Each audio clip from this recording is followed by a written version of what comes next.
Mesdames, Messieurs, bonsoir et merci de nous retrouver en direct sur Canal 2 International pour l'invité de la semaine qui reçoit un visage tout nouveau. Je suis sûre que c'est un visage nouveau, même pour la télévision, mais il a beaucoup de choses à vous présenter. Cet après-midi, il est informaticien à la retraite, fondateur depuis 2012 de l'encyclopédie Osindibéa. Il nous dira ce que ça veut dire tout à l'heure. Il a plusieurs casquettes et c'est avec beaucoup de plaisir qu'on le reçoit sur le fauteuil de l'invité. Il s'agit de René Sowe Ngonzoa. C'est un nom que vous allez retenir certainement pour l'histoire de notre pays. René, bonsoir. Bonsoir Aline. Comment vous allez? Je vais bien, et vous? Ça va, merci, bonne année. Merci. Elle a bien commencé? Plutôt bien, oui. D'accord, je le disais, il y a quelques secondes, vous êtes informaticien à la retraite. Vous avez fait des études d'informatique en IAI de Libreville. Vous êtes le fondateur du site Kawalai, le Cameroun Minute by Minute. S'il fallait revenir pour ajouter quelques mots sur votre personnalité, vous diriez quoi? En résumé, parce que quand on voit quelqu'un à la retraite aujourd'hui, il a quand même un parcours. J'ai travaillé pendant 25 ans dans une société pétrolière et j'en suis parti peu avant ma retraite pour fonder justement Kaiwalai, qui était un site, je dirais, d'information dont le slogan était le Cameroun Minute by Minute. On essayait à l'époque de prendre ce qu'on avait entendu à la radio ou lu dans les journaux pour le mettre quasi immédiatement sur le site. C'était très apprécié, mais ça finit par mourir de sa belle mort. D'accord. Comment quelqu'un qui est dans le pétrole se retrouve à l'informatique? C'est plutôt le chemin inverse. J'ai fait des études d'informatique, comme vous l'avez si bien dit, à Libreville dans les années 80. Et j'ai été embauché dans une société pétrolière, pratiquement à ma sortie de l'école.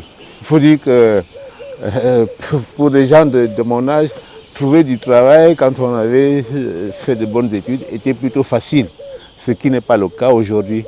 Parce qu'aujourd'hui, il y a beaucoup d'enfants, de jeunes qui sortent des écoles, de toutes les écoles que nous avons dans notre pays et qui se retrouvent au chômage.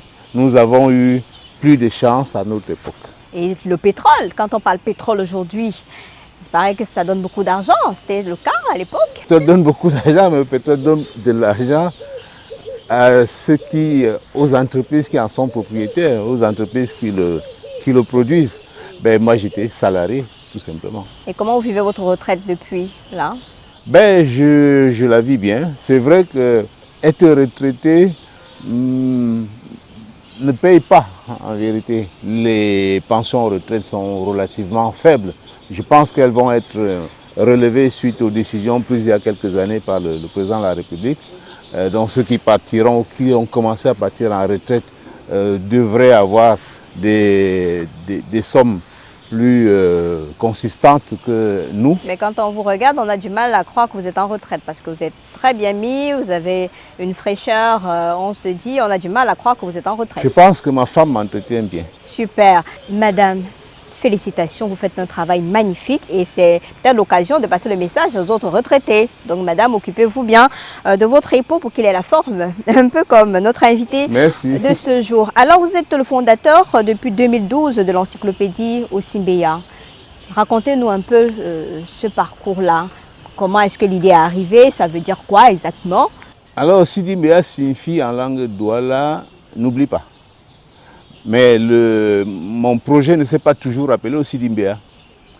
Le projet a commencé par s'appeler Mémoire d'école parce qu'il est né à partir d'une idée que j'ai eue en allant chercher le bulletin scolaire de ma fille dans son collège. Un de ses camarades de classe m'avait vendu une brochure qui récapitulait l'année scolaire dans le collège en question. J'ai acheté la brochure comme beaucoup d'autres parents en me disant que je la ramènerai à la maison et que chacun de ses frères et sœurs pourrait la consulter et qu'on la garderait. Cette brochure finirait certainement par se perdre un jour. Parce que quand on l'aurait regardé, plus personne n'y porterait un intérêt, se perdre. Mais qu'elle avait quand même été élaborée dans un but de souvenir pour les enfants de cet établissement scolaire-là. Il y avait une interview du chef d'établissement, l'ensemble des photos des différentes classes, le palmarès de l'année, les résultats classe par classe. Il y avait en fait tout ça, les activités de l'établissement au cours de l'année. Alors je me suis dit que voilà un document intéressant qui devrait être conservé. Mais le conserver comme papier à la maison ne lui assurait pas un avenir radieux. Pourquoi ne pas, et là c'est l'informaticien qui parle, pourquoi ne pas le conserver par exemple dans un site internet. Et plus loin en fait, pourquoi se limiter à un seul établissement? On pourrait adopter la même solution pour 1, 2, 3, voire tous les établissements du Cameroun. C'est de là en fait que vient cette idée de créer quelque chose qui conserve les souvenirs des établissements scolaires. Au-delà des établissements scolaires, vous êtes porté vers la préservation du patrimoine de notre pays. Est-ce que vous pouvez nous présenter le contexte même, en réalité, de ce projet-là? Alors justement, assez rapidement, après avoir commencé avec les établissements scolaires, je me suis rendu compte que si on pouvait faire l'histoire d'un établissement scolaire, parce que tout de suite je me suis dit qu'on peut faire une année, mais on peut faire en fait chaque année dans un établissement scolaire, pouvoir cette fois-ci dire qui dirige l'établissement, quels sont les enseignants, qui a fait quoi, qu'est-ce qui a été réalisé. Alors, si on peut le faire pour un établissement scolaire, en vérité on peut également le faire pour un hôpital, une entreprise, une administration quelconque. On peut même le faire pour des événements, on peut le faire pour une ville, on peut le faire pour toute organisation qui vit. D'accord, mais quand on regarde le projet tel que vous l'avez présenté, l'encyclopédie au CIDIBEA, vous êtes plus pour la conservation de notre histoire, l'histoire de notre pays. J'ai coutume de dire que si vous faites la somme des histoires des différentes organisations qui existent et qui ont existé dans notre pays, si vous en faites la somme, vous avez l'histoire de tout le pays. En fait, c'est comme si on divisait le pays en des entités plus petites. En faisant l'histoire de chaque entité, en vérité, on obtient l'histoire de tout le pays. Et vous dites que ce qui vous a motivé aussi, c'est des initiatives de préservation historique encore insuffisantes. De nombreux événements et autres ayant marqué l'histoire du Cameroun ne sont pas documentés de manière cohérente. Tout ceci conduirait notre histoire pratiquement dans l'oubli. Donc, c'était des sources de motivation pour vous. Absolument. Vous avez fait ce constat-là, pourquoi? Pourtant, il y a des livres d'histoire, il y a des enseignants d'histoire, il y a des thèses sur l'histoire de notre pays, etc. Vous savez que la plainte, si je peux l'appeler ainsi, la plainte principale des Africains, c'est de dire que notre histoire a été écrite par d'autres. Un peu comme ce qu'on a vu avec l'histoire de déclassification des archives. Voilà, ça c'est d'un. De deux, on a, qu'on le veuille ou pas, on a un problème avec l'archivage des documents dans notre pays. Pour retrouver des archives, c'est une tâche ardue. Même dans les médias, ce n'est pas évident. Voilà. Donc, sur la base de cela, en fait, je me suis dit qu'on pourrait, à partir d'un moment M, commencer à conserver un certain nombre de documents, certaines informations, avant qu'elles ne se perdent, avant qu'elles ne disparaissent. Et vous avez pu conserver quoi? Quel type d'histoire de notre pays depuis 2012, que vous êtes sur le projet, on est à 2025. Est-ce que vous avez suffisamment collectionné? Qu'est-ce qu'il y a à la disposition? Aujourd'hui, l'encyclopédie au CIDIBEA compte environ 10 000 pages qui relate des bouts d'histoire des organisations de notre pays. Des bouts d'histoire parce qu'en fait, comment est-ce que nous fonctionnons? Nous commençons par travailler, je dirais, en laboratoire. Là, j'ai mon ordinateur, je fais des recherches autant sur le web que dans des journaux ou des bibliothèques ou tout autre document qui me tombe sous la main. Je vise une organisation donnée, une administration, une entreprise, un lycée ou n'importe quoi, et je me mets à fouiller.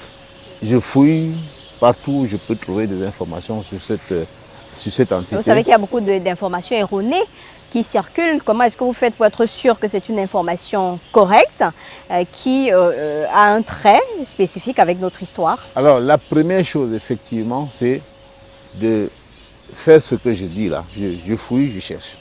Et à la deuxième étape, je vais voir l'organisation pour lui présenter le travail que je fais en lui disant que si elle accepte de collaborer, ben nous pourrons ensemble enrichir l'encyclopédie. Bon, mais maintenant, avant d'aller voir l'organisation, j'ai fait quand même un premier tri sur les informations que je mets en ligne.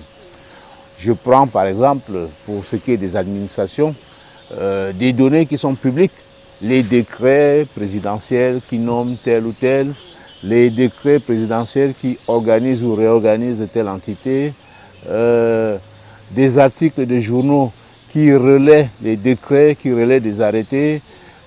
Voilà en fait ce que j'essaie de collecter dans un Je suis curieuse de vous poser cette question. Qu'est-ce que vous avez découvert comme petit bout d'histoire de notre pays en collectant dans cette encyclopédie-là, que peut-être les gens ne savent pas forcément, pour nous montrer que vous avez fouillé et que c'est un travail de fond?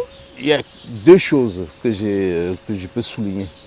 Il y a le fameux train de 1962 qu'on a appelé le train de la mort, qui est parti de Douala pour Yaoundé et dans lequel on avait mis, je dirais, on avait parqué un certain nombre de personnes et on a complètement fermé les wagons. Et quand le train est arrivé à Yaoundé, il y a plein de personnes qui étaient mortes, tout simplement. La deuxième chose que j'ai également découverte, c'est en travaillant sur... J'ai commencé à travailler un peu sur l'histoire du peuple Batanga. Et je ne le savais pas, mais j'ai découvert que le peuple Batanga avait été déporté de Kribi vers le sud-ouest. Et c'était à l'époque de la Première Guerre mondiale, aux alentours de la Première Guerre mondiale, et qu'il est revenu quelques années plus tard à Kribi. Et en souvenir de cela, les Batanga ont une fête qui s'appelle Mai quelque chose. Voilà. Alors, à la fin, quel est l'objectif recherché? Est-ce que ça pourra avoir un impact social et culturel, cette encyclopédie au Sindimbeya? L'impact se fait déjà timidement ressentir. Beaucoup de personnes utilisent aussi Sindimbeya aujourd'hui comme source de connaissances. Ils y vont chercher des informations sur diverses organisations du Cameroun. Je vais être sincère, avant votre contact, je ne savais pas que ça existait. Ben, vous êtes... C'est après nos échanges que je suis allée regarder et je me suis rendu compte que non, ça mérite véritablement, puisqu'on est en train de parler de la reconstitution de notre histoire.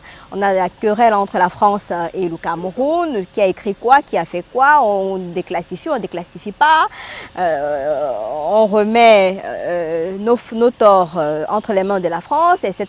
Est-ce qu'il faudrait repartir dans les écoles aujourd'hui, demander aux enseignants d'apprendre véritablement notre histoire à ces petits bouts de chou qui grandissent, etc. Donc je me suis dit, mais forcément, ça c'est un travail qui mérite d'être vulgarisé, mais parfois le souci c'est justement cet impact dont je parle. Oui. Vous faites partie des 90% des Camerounais qui ne connaissent pas encore aussi Sindimbeya. Ça montre en fait l'ampleur du travail à réaliser pour faire connaître l'encyclopédie. Bien entendu, pour cela, je vous en remercie parce que vous m'offrez une tribune formidable pour en parler. Et vous évoquez l'apprentissage de l'histoire du Cameroun aux plus jeunes. Je pense que c'est quelque chose d'important. Moi, en sixième, ce n'est pas l'histoire du Cameroun que j'ai apprise. Enfin, à partir de la sixième jusqu'à tout mon secondaire, c'était l'histoire des autres. Je ne dis pas que c'était une mauvaise chose, forcément, parce que bon, pour la culture générale n'est jamais mauvaise. Mais c'est mauvais pour nous. Les autres apprennent leur culture à leur peuple. Nous, on a besoin de savoir qui était Oumniobé, qui était Ernest Ouandji. On a besoin de connaître ce que ces gens-là ont fait pour notre pays. On a besoin de connaître ce qui s'est passé. C'est pour ça qu'aujourd'hui, on se retrouve avec un rapport commission mixte querellée. Parce que justement, personne ne sait exactement ce qui était vrai, ce qui n'était pas vrai. À la fin, on ne sait pas est-ce qu'on a tué, est-ce qu'on n'a pas tué, qui a tué, qui n'a pas tué, parce qu'on n'a pas pris le temps d'enseigner notre histoire. Mais, en fait, même si on avait... Alors, comment dire? Je répète, hein, apprendre l'histoire des autres n'est pas une mauvaise chose. Par contre, on nous a bourré le cerveau avec ça. Par contre, il est important d'apprendre sa propre histoire. Maintenant, je ne sais pas pour quelles raisons les dirigeants successifs de notre pays ont gardé cette habitude ou cette option de nous apprendre l'histoire des autres et pas la mienne. Mais le Cameroun est en train de changer. Le Cameroun change dans ce sens où de plus en plus de gens revendiquent de faire des choses autrement, revendiquent de connaître notre propre histoire, mais c'est un travail qui est difficile. Je l'ai dit tout à l'heure, on a un problème avec nos propres archives. Les archives nationales, j'en profite pour saluer Madame la directrice des archives nationales, font un boulot formidable, mais les archives, c'est pas évident de reconstituer ce travail. Qu'est-ce que vous souhaitez donc lorsque vous travaillez sur un projet comme celui-là et qu'on est à plus de 10 000 pages? Qu'est-ce que vous souhaitez? Que ça soit reconnu par le ministère des Arts et de la Culture, les enseignements secondaires, éducation de base, ou alors qu'il y ait véritablement un engouement autour du projet de vulgarisation de ce projet-là pour prendre la mesure de la nécessité pour un pays de connaître ses richesses, son histoire, son patrimoine culturel? Pour moi, je pense que c'est la deuxième partie de votre question qui pour moi serait la meilleure chose à faire, c'est-à-dire susciter un véritable engouement. En suscitant cet engouement-là, les différents ministères prendront effectivement la mesure si des personnes connaissent, aiment le travail qui est fait. J'ai déjà contacté tous ces ministères par le passé, de toute façon. J'ai écrit, il y a quelques années, j'ai présenté le projet au ministère de la Culture, par exemple. Je l'ai présenté au ministère du Commerce. Je l'ai présenté au ministère de la Santé. Il y a la commission même aussi de promotion du bilinguisme et du multiculturalisme, ce sera important aussi. Voilà. Donc en vérité, pour les ministères, je pense avoir présenté à un certain nombre de ministères le travail que je faisais. Ça n'a pas empêché de continuer à végéter un peu. Je pense qu'en prenant par l'autre bout, c'est-à-dire en mieux faisant connaître cela par les Camerounais eux-mêmes, les entreprises, et les différentes administrations à des échelles plus petites, aux villes qu'on sort, parce que les villes c'est quand même quelque chose qui est très concerné également. Je vais revenir sur une question que j'aurais dû poser au début. Quand vous mettez encyclopédie au CIBA, est-ce que vous ne cantonnez pas ça? Parce que moi j'ai l'impression que c'était Douala. Quelqu'un va vous dire que ok, dans l'oubli, vous aurez dû mettre cet oubli-là en Bangwa ou en Bassa. Le problème, c'est que je ne connais pas toutes les langues. Donc, du coup, dès qu'on capte ça, ça restreint un peu le champ d'ouverture. J'avoue que je n'ai jamais vu ça comme ça. Oui, nous, on est dans un monde aujourd'hui où les gens sont sensibles à tellement de choses. C'est vrai que c'est notre pays, c'est notre richesse, mais les gens sont tellement sensibles à des petits mots, à des petites virgules, que c'est pour ça que je pose la question. Non, j'avoue que je n'ai jamais vu ça comme ça. Je n'ai jamais eu le sentiment que c'était bloquant. Jusqu'à récemment, parce qu'il n'y a pas longtemps, quelqu'un m'a quand même fait la remarque, est-ce que ça Il ne faut rassurer les réduit pas. téléspectateurs que ça n'a rien à voir avec Ça n'a rien à voir avec, un cantonnement. voilà, c'est pas limité à la sphère du littoral. D'ailleurs, moi-même, je ne suis pas du littoral. Donc, non, c'est pas limité à la sphère du littoral. C'est quelque chose qui vise tout le Cameroun. Et d'ailleurs, je vais au-delà du Cameroun parce que j'ai déjà commencé à travailler sur une encyclopédie pour la CEMAC et ses institutions, mais également les autres pays de la CEMAC. Comment ça se présente cette encyclopédie-là? Comment est-ce que vous présentez cela et pourquoi avoir opté plutôt pour l'encyclopédie dans ce projet-là? Vous aurez pu procéder autrement, peut-être que vous êtes un informaticien, vous aurez peut-être trouvé d'autres formules. Aujourd'hui, on crée des banques de données, on crée on écrit des livres et tout ça. J'ai appelé encyclopédie pour reprendre l'expression française de l'encyclopédie qui signifie en fait une grande base de connaissances. Oui. Bon, maintenant comment ça se présente? L'encyclopédie se présente pour chaque... Alors, je vous ai dit qu'il y a une... je regarde l'histoire je regarde l'encyclopédie à travers les organisations qui la composent ou bien dont l'histoire est décrite là-dedans. Chaque organisation a un certain nombre de pages. Les pages en question étant en fait correspondant à des années. C'est-à-dire que dans l'idéal, c'est une année, une page par an, depuis la création de l'organisation. Et dans chaque page, on dit qui était là, qui a dirigé, quels sont les projets. En français, anglais ou en français uniquement?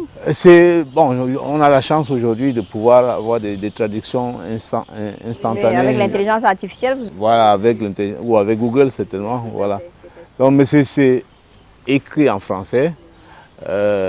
Avec possibilité de traduire en ligne. Il faut penser à la traduction parce que les autres aussi ont besoin. Non, la traduction en ligne est là, hein, c'est-à-dire qu'il suffit faut penser, je dis au-delà de faire ce travail, d'aller regarder, aller cliquer pour traduction, ce serait pas mal de faire des mix. Ah oui, oui. Mais ce serait pas mal parce il y a beaucoup de personnes qui ont aussi besoin de comprendre leur histoire, l'histoire des administrations, mais d'expressions anglaises qui n'ont pas le temps d'aller. Donc ce sera important de penser à ça. Vous êtes dans votre documentation, c'est un projet de documentation, projet de mémoire et de transition essentiel pour la conservation de l'identité et du patrimoine du Cameroun. Vous voulez dire quoi? J'essaie d'apporter ma pierre à ce que je trouve comme manquement, tout simplement. Je vous ai dit tout à l'heure que les archives, ce n'est un secret pour personne. On a un problème avec nos archives. On a une transmission de notre histoire qui est faite via l'oralité essentiellement. Et vous savez que on dit souvent que les paroles, elles se perdent en chemin. Donc l'idée, c'est de pouvoir conserver tout ça avant que ça ne se perde. Comment on fait pour accéder donc à votre encyclopédie au Sidimbéa? Le point d'entrée principal, c'est www.sidimbea.cm. À partir de là, vous pouvez naviguer vers notamment des sites qui sont dédiés, par exemple, à l'éducation et qui comprennent les organisations du système éducatif, donc tout ce que le pays compte comme université, grande école, mais également lycée, collège et même des écoles primaires. Il y a un site qui est dédié à la santé avec tout le système de santé du Cameroun, un site dédié aux entreprises, un autre aux administrations, un troisième aux villes, et puis un autre encore pour les chefferies traditionnelles et les peuples.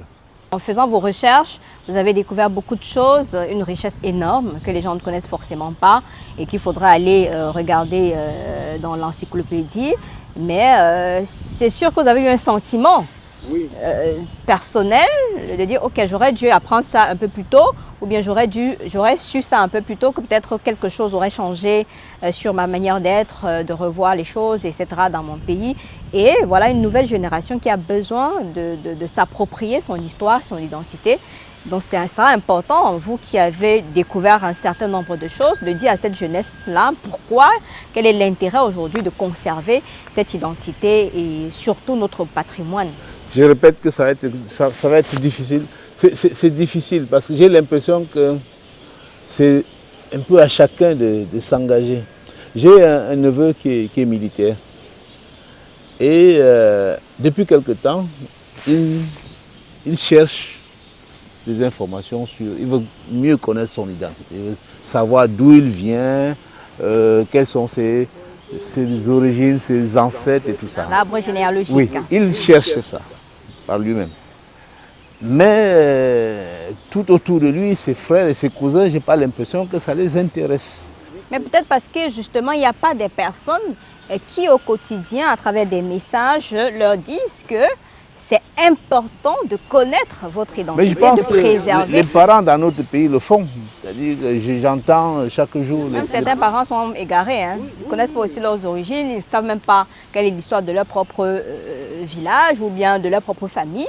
Et ne trouvent pas, ils ne sont même pas à mesure de dire à leur enfant que toi tu viens de telle génération et voici comment ça se présente ta culture, voilà ce qui se passe, voilà comment une femme doit s'asseoir, voici comment elle doit s'habiller, voilà. Donc il faut en parler, il faut non, c'est clair, il faut en parler, mais je sais... Il n'y a pas d'espoir chez vous? Oh, si, je suis optimiste de nature, il y a toujours espoir. En fait, il faudrait que les parents continuent à en parler et que des initiatives comme Osidi Mbea puissent aider les parents, effectivement, quand ils voudront en parler, parce que les parents n'ont pas toujours toute l'information nécessaire. Et Osidi Mbea peut aider. Je vous ai dit qu'on était en train de travailler sur les peuples, par exemple. On voudrait... vous savez, tout est sur le net. Les informations sont dispersées. C'est trop de fake news. Donc du coup, il faut que ça vienne des personnes qui ont fait des recherches. Voilà. Donc Osidi Mbea essaie également, pour un sujet donné, de ramener tout ça à un seul endroit de manière à mieux informer les gens. Pour refaire un petit résumé de votre mission, c'est de reconstituer donc et préserver le patrimoine historique et culturel du Cameroun à travers une encyclopédie en ligne appelée donc Osidi Mbea, rendant accessibles les récits, les témoignages, les archives et les éléments de l'histoire nationale et locale, voire même à l'international. Voilà. D'accord. Merci à vous, René Soé Ngonzoa, d'avoir accepté notre invitation. C'est moi qui vous remercie encore, Lille, de m'avoir donné cette opportunité. Merci à vous. Et vous rappelez le site internet de l'encyclopédie Osidi Mbea? www.osidimbea.ca. D'accord. Je pense que nous-mêmes, des médias, on viendra auprès de vous pour apprendre notre histoire et apprendre ce que vous avez retrouvé dans ce qui est de l'histoire des administrations, des entreprises et même ceux qui voudraient, pourquoi pas, travailler là-dessus ou faire connaître leur... J'en profite pour lancer un appel à Canal 2, pourquoi ne pas faire connaître sa propre histoire. La porte est ouverte, il y a encore des doyens de Canal 2 qui sont encore vivants et ce sera important de voir le président directeur général parce que cette idée de création de Canal 2, c'est une histoire magnifique. Vous voyez quelqu'un qui va de zéro aujourd'hui à être la première chaîne privée. Il y a tellement d'histoires, d'anecdotes derrière et il y a tellement de générations qui s'enchaînent. Donc ce sera important, pourquoi pas, de faire partie de cette encyclopédie Osidi Mbea. Merci à vous d'être venu sur ce plateau. Allez consulter le site de l'encyclopédie. Vous l'avez suivi tout à l'heure. C'est important de connaître notre histoire. C'est important de maîtriser ce qui se passe dans notre pays avant d'aller apprendre celle d'ailleurs. Je vous retrouve donc la semaine prochaine avec un autre invité et une autre thématique. Bonsoir.